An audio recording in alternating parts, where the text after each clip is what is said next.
Hello and welcome to Rust versus Go. Of course, this versus is quite a broad one if you take it like this. I only want to look at what matters most sometimes, at least initially. It's the project management. So how do you handle a project from the very beginning to the very end, including everything like dependency tracking, testing, benchmarking, and so forth?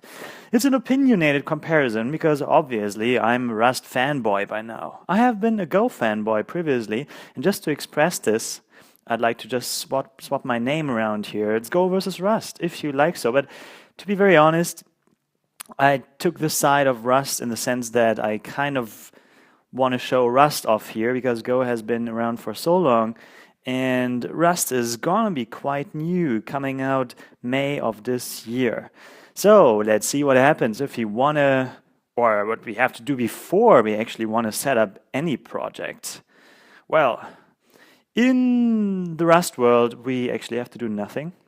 That's how it should be. I mean, you have to install Rust at some point, sure, but the same goes for Go. But if you want to do anything with Go, just pointing to this side here, you will see that you need to set up your Go path. And you have to do this before you do anything else. Otherwise, you cannot build a thing, really. I mean, you will have trouble using tools, doing dependency handling, and so on. So you're really advised to set up your Go path before doing anything. This comes with some implications, and you will see me stumbling over this a few times later. Even though I didn't intend to, it just happened because, I don't know, maybe I'm too stupid for Go after all. That said, just a quick note, I'm using TTY-rec to record things, which means that sometimes there are some weird hiccups here. Really is something you shouldn't worry about. I will explain if something should kind of be jumpy, then I will just fill it in with my narration. Next thing, we want to set up our first binary. That's kind of simple. I mean, just imagine a Hello World project here that works like this. In the Rust world, you use cargo to do anything related to your project. So it's cargo new --bin -vcs. In VCS Git, which will basically create a Git repository right away, we'll initialize a Git repository. So these 3 files have been created for us, or let's say 4 files, git ignore, cargo toml, and there is a source file as well, and source main. A cargo run can be used to run that right away, as you can see here, and we see hello world. On the Go side, by the way, you kind of set up everything yourself, which is simple enough if you know what to look out for. So I created a directory myself here, github.com /Gola, which is supposed to be the final spot for the repository. I'm putting my main file in. And last but not least, I am initializing a Git repository here and adding my files myself. That's it.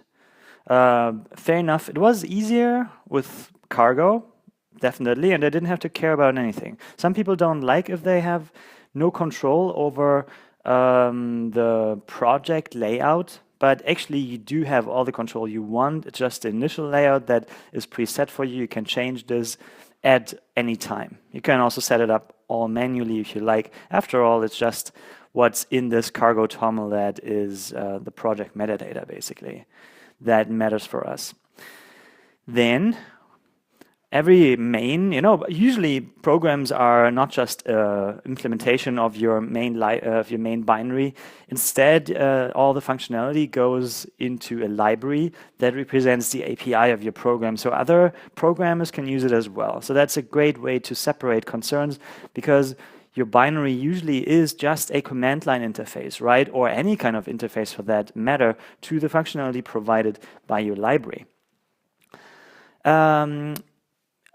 In Rust, we now go, I go now manually, maybe there are other ways, but I just add my library here myself. I will call it string because it's going to have some string transformation functions in there, and then pointing it to the single file that will basically contain or build up my entire library. This is how it works in Rust. You always have just a single file which can then pull in other files, not unlike includes in C++ or imports in Go for that matter. Okay, we're going to write a reverse function that takes a string and then produces a new string, which is the reversed input. And as you can see, well, The Go version is nearly done already. I've kind of did it manual, like iterating through individual bytes here. On the left side, I'm trying to do the same thing, but I messed up my brackets here, of course. So let's see if that works now. Cargo build should tell me. Mismatched types. Oh, look at that. In res push. So I'm trying to push a byte, but it expects a character. A character is something like a rune in Go, which is a Unicode character encoded in UTF-8. So it can be actually multiple bytes. So what I'm doing here is I'm basically just converting my individual byte into a character, and if that looks wrong to you, then I can tell you it definitely is wrong, and we will suffer from the results later. Oh, and on the right side here, I could point a bit more, I think. On the right side here, you see that thanks to my setup, I managed to kind of not properly save my Go path, so my shell didn't actually pick it up and kind of reset it to the Go path I have usually installed in my system. And this is what you get. Now I can't build, I can't find things. Also, I put all my code in the wrong spot because you have to put it into a source subdirectory. So I'm creating this here right now, just saying. And this really happened. I didn't cut it out because errors like that, issues like that happen to new users, and I happen to be kind of a new and dumb user. Also, what I forgot is to export the string reverse function, which means you have to capitalize it. Yeah, I know, it's the way to go. I kind of forgot the same thing in the Rust version, and you will see it anytime now that I'm using it. Oops, function reverse is private. And now there comes this TTY rec hiccup. I'm going into Vim and I'm making it public, but you don't see any of this. It just works then. It's kind of skipping everything here for some reason. And long story short, to make something public in Rust, you just prepend the pub keyword. So no capitalization required there. It's all in the keywords. This is also something I like so much more than what Go does. I mean, yeah. This capitalization is something that I'm not a fan of. Of course, nothing nowadays, at least nothing serious, I'd suppose, works without a test. So we have been writing a simple string reverse function, but also managed to possibly break it because every programmer nowadays knows that strings are not just bytes. Strings are encoded somehow. This means that a single byte can be interpreted in various ways. Even multiple bytes can be interpreted in various ways and can up being just a single character. Even more, I mean, it's quite a complicated thing. There are great documents about Unicode and how it's implemented in the respective language. So what we are doing now is adding a test case. In Rust, unit tests can easily be put into their own test submodule. So mod test creates a submodule that is in my strings library. As far as test is concerned, it doesn't even care where it's in because it will not refer to any absolute path here. It can just later import all the symbols here that have been defined in its containing module. We are going to set up some test data here. So what I'm doing is the left side here contains the source and the right side contains the expected result. Here we go with some Unicode characters, which took me quite a long time to type. Okay, and I'm speeding this up a little just to not waste too much of your time here. That's how the Go code always looks like. You do something, and then you have to compare it, and then in test code, you have to basically call this error f in some way, and there you go. In Rust, it's a bit different. You have assertions, and you can use them, obviously, which is so much more comfortable. Also, I'm destructuring this tuple here. Yes, Rust has tuples, as opposed to Go, into its individual pieces. If I would get my delimiters right, I usually have a problem with that. Oh yeah, the Go version is already that far to actually show us that our reversed Unicode character isn't properly done. In Go, we fixed this by iterating over runes. That's the only change that was required. And look at what happens in Rust. So we are iterating characters, which is similar to runes. And now all this extra conversion stuff that would have been a strong pointer to something being wrong can go away. And now, if we run this test with cargo test, we are all ready to go. And that's it. We have fixed our program. As you can see, Go tests, they always go into their separate files, this kind of built-in logic. Rust has this logic as well, so you have support for integration tests that usually go into their own files, into the test subdirectory. And it has support for doc tests as well. Quite fancy. I prefer actually to write unit tests into the same file and then go into separate files as they grow too large or too complex. I'd like to have the opportunity or the possibility, though, to choose that for myself. Documentation. Oh, yeah, it's a topic likely to be neglected by many programmers, even though it definitely is a huge part of it. At least when you do Rust. And I wonder, this does not play by itself. It didn't. Now it does. Go. Go basically has not such great support for it. You will see it in a moment. I'm trying Go doc here or Go doc, which doesn't do anything.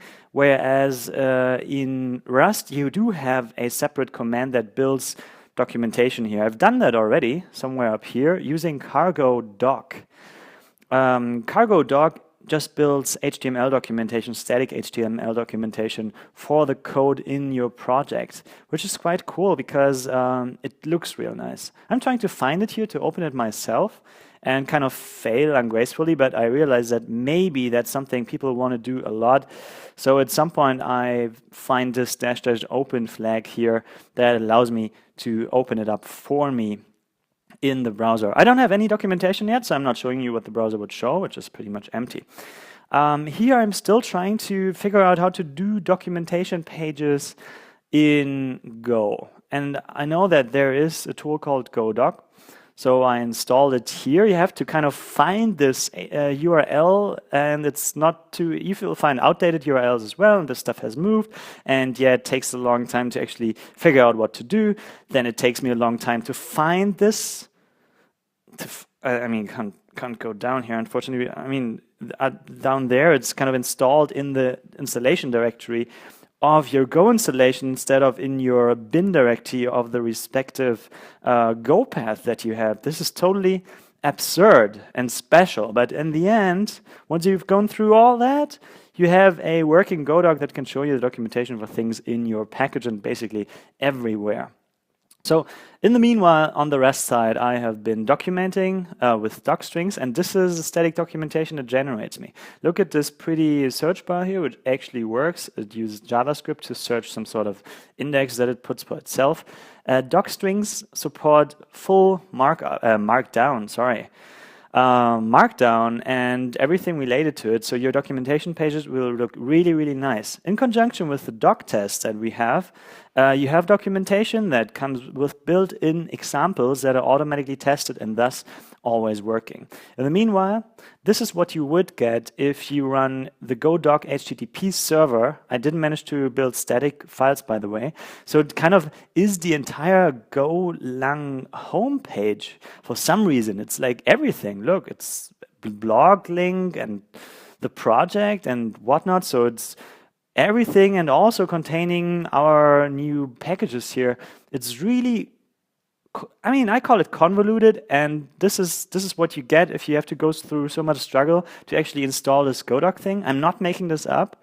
I'm totally serious about it. That was a terrible experience, and that's the second time I go through this, just trying to get some static documentation out of Go. On the other hand, you probably don't have to do this because there is a godoc.org, which will actually find your library or find your repository on GitHub or similar repositories, and then build the documentation for you and integrate it into a huge index. So in a way, you have it online, you have your documentation automatically. You don't have to do anything. Good to know. But if you want to build it yourself, ship it statically with something as part of your program maybe, then you have to dig in much deeper. That said, let's move on to benchmarking. Our program works right now, that's for sure. And when a program works right, that's phase 2, we can go to phase 3, make it work fast. Benchmarking support is available in both languages, obviously. So on the Rust side, we just say, okay, we want to have a new benchmark, mark the method or function with bench. And then it's very similar in a way.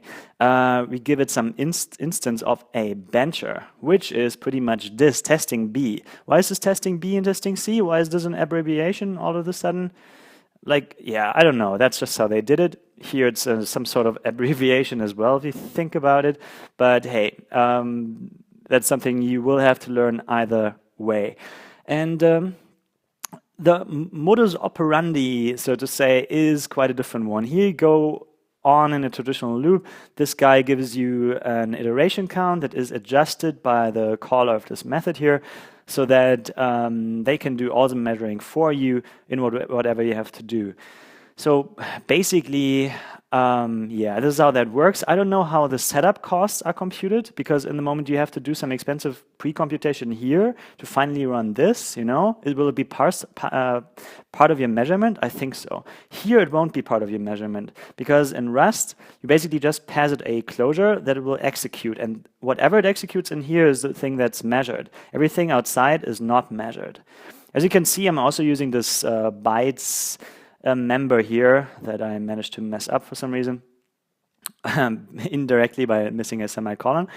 And this allows me basically to see how many characters I'm able to reverse per second. I'm just misusing this bytes thing just to have a measurement. Here we're already done. We need 584 nanoseconds per operation using the same string. And here we use 180 nanoseconds per operation. I think it's quite comparable.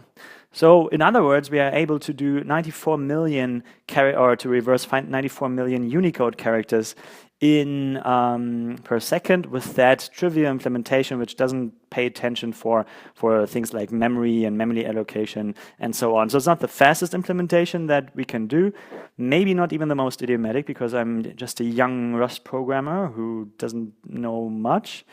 I'm just saying, out of the box, it seems to be faster than the Go implementation, and we didn't do anything. Argument parsing. It's nothing that I really want to show here, but it kind of is the native thing to do, because I would like to have a main function here, or a main program that is able to take a string that should be reversed then, just so that we have a bit more functionality here and can do many different things. In Go, argument parsing is as straightforward as it should be. To be honest, just that we use OS args, and it's an array of strings, and we can do things with it, basically check it for the state that it should have, and then at the end we pass on an argument to our reverse function, and that is it. Here I decided to go for, well, to show off a feature that you haven't seen yet. It's the match statement. The match statement allows you to do just that. It's like a switch statement that is overpowered. Yeah, it's really just like that. It's a very powerful switch statement that is used a lot in the Rust language. And I'm really just using it here to show it off. I believe just checking for the size of, or the length of the arguments here is, well, probably the faster way to do here. As you can see, it's really some sort of special, but it's made like that to be fast, because the arguments here, this is just an iterator which spits out argument strings that have been converted from the operating system strings that are passed in to valid Rust strings. And all Rust strings are containing valid Unicode, so that can possibly fail. This is why this is behind an iterator. Speaking of iterator, there are iterators everywhere. That's the way to do. It's similar to do it. It's the way similar to what you have in Python, for instance. And collecting it basically collects it into a vector of the items spit out by that iterator. So here's my match case. I'm basically matching this slice of strings. And I'm just saying if we have a first variable that is the name, I'm just ignoring this, and the second one that will then be our input, we will use it and do what we have to do. And if there is anything else that comes in, we will match this in a moment, then we will basically just tell him that you called it the wrong way. Okay, in Go we are already ready. I'm not a fast Rust programmer, honestly. I'm still thinking about that stuff, and I'm also not good in Vim because I'm not using Vim normally. I just did it for the purpose of this presentation here. So don't let this be your judgment about Rust, but one thing is for sure, Rust is the more complex language. I mean, you see it from looking at the code. There is more, well, you could say noise in it, more different characters, more stuff happening in general. That's how it looks like, at least. And this is Rust. This is something you have to get used to in order to get the nice features that are built in there. So here, I think we should be ready any moment. Yeah, looks good to me. Setting everything up correctly. And there we go. It actually builds. Wow. And all these warnings here, that's due to the alpha status of the compiler that I'm using. So everything is hidden behind feature gates, and I didn't set these up yet. Now I'm setting them up. Again, it's just something you do because it's the alpha version. Later on, this will be a non-issue because everything is stable. Just warns you that you're using unstable features here, which is fair enough. That it knows about all of this and warns you accordingly. Yeah, let's just run this again and have a look. What happens? So I think what I want to do now is I want to basically rename this to reverser. So I want to rename my main executable to be named differently. I do it similarly here. I can just rename the binary or the source code file, and this will be all that's needed to build a respectively named binary here. And there we go. So that seems to work, except that I forgot a new line here. Fair enough. Easy to forget. The format is, as opposed to string line, print line, not automatically appending a new line for you. And once this is done, I think I'm fine. You see that Go is kind of resting for quite a while. Again, I'm not good at Rust quite yet, so I'm taking my time here. And I didn't really mind to optimize this because I want to show you what it is like to program that language. And initially, you will take your time. That's for sure. It's not so easy. Dependencies. That's a very important point because nothing stands alone today. There are lots of open source libraries that you want to use, and you don't want to implement everything yourself because it makes absolutely no sense. So my goal is now to pull in a string symmetry library that allows me to compare the input string with a preset string. And then the program will tell you if you're close to that preset string until you finally match that preset string. What that preset string is, you will see on the right side here. It's hello world, of course. That's the basis for our program after all, and we kind of stick to our roots here. So on the Rust side, you've seen me adding the dependency with the exact version that I want to the cargo file that basically contains all the project metadata, as we know. And now I can just pull in this external library here and use it. I'm using a match statement again because I think it's exactly what it was made for. Here I use a switch just to show off the differences. I could use if else as well. And I would possibly prefer it here, but I'm not quite sure. Because the switch case thing here on Go, it doesn't look as smooth as the Rust version if you think about it. That's pretty neat here. And yeah, Go is done already, as usual. No, it's not done. Sorry. We still have to get the dependency. I was jumping or getting ahead of myself. This is done with go get. And no, you don't have control over the actual version that you want. It's just the stuff that it just pulled. This is what it will keep for a while until you update it manually. Here we're already pretty close to being done. As you can see, if I put in hello world, it will tell me that I've hit the bullseye there. Same works here. But dependencies are not yet properly handled if you think about it. because on the Rust side, we will know that this will work because it even remembers what version we pulled in there. And the cargo log file is the thing that will make sure that others can build exactly the version that we built with all the dependencies that we built with. So that's how that works here. Without checking an actual code of dependencies, by the way. It's all just this cargo log file. It's all part of your tool set. You don't have to do anything to get that, and it just works. It's as easy as you've seen. So now I'm going to installing a set. I'm fast forwarding here because it's all quite terrible. Let's see if I can keep up. So I'm using GoDep. It's an external library that the Go people proposed to use for that kind of thing. I didn't really read that much documentation, which also is the reason for me messing up the thing. It has this GoDeps folder with an underscore workspace, and this seemed fishy because there was all this code in there, and I kind of removed it initially because I didn't want that in my repository. But as it turns out, you are supposed to check in this underscore workspace thingy in order to make it work. And yes, so I'm doing all this again, basically just after all realizing that I can't make it check it out again. And so I deleted it and reinitialized it, and now finally I've got this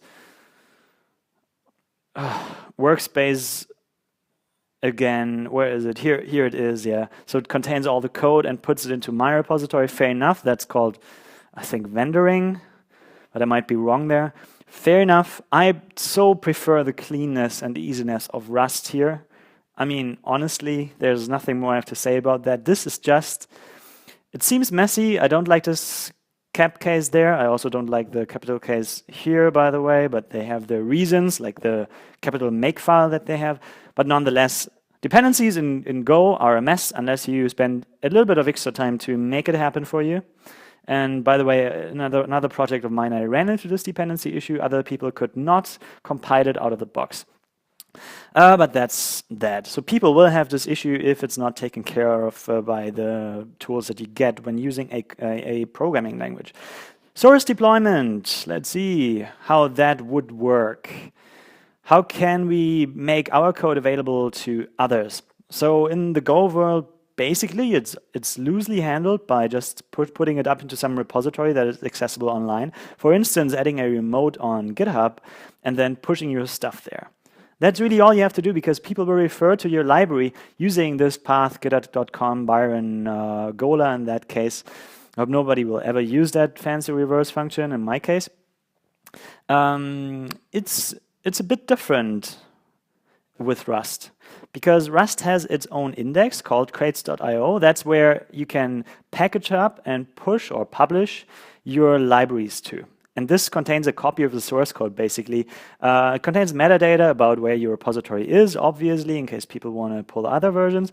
But individual tagged versions with all the source code, you can just push there, all using the command line. So I'm using cargo publish now to actually put it online. This is what happens any moment. I kind of aborted this, I think, because I was too afraid to do it. And now I do it and actually upload my fancy thing there. And here you see how it looks like. So I just put ruler there for all the people to use. In the background, I'm trying to use links to show it off in the shell in the terminal, but unfortunately you need JavaScript to make this page work. It's powered by Rust, by the way, and yeah, it's very fast. Sorry, I had to say that.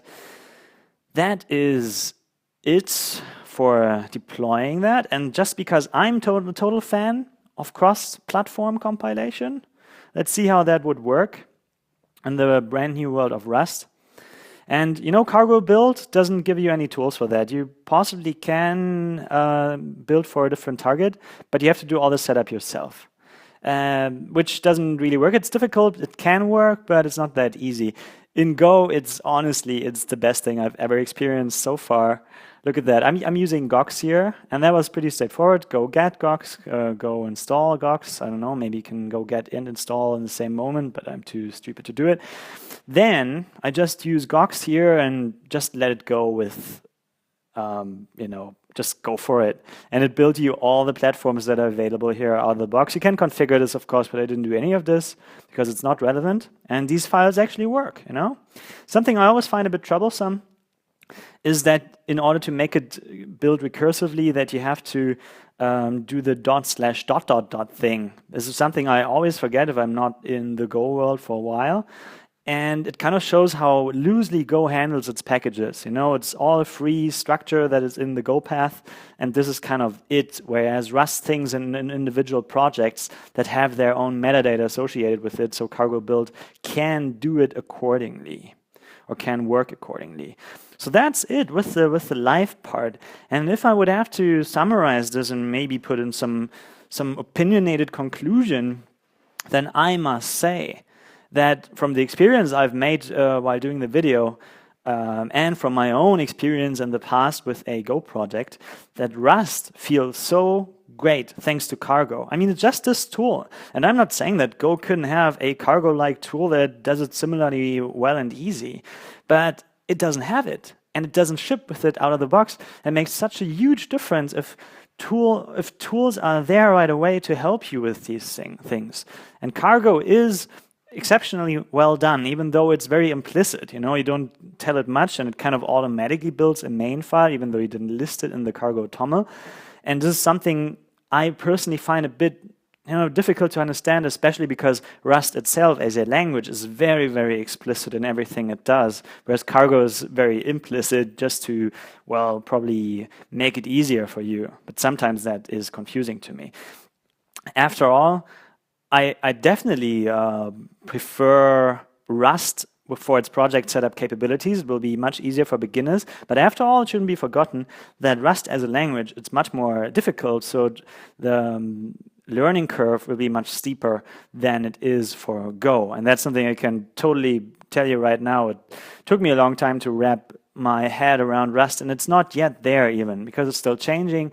And I didn't fully understand or didn't create a full mental model yet in my head. But I'm working on it, and I do hope that after this little introduction, you want to give the beta a try. I can only recommend it.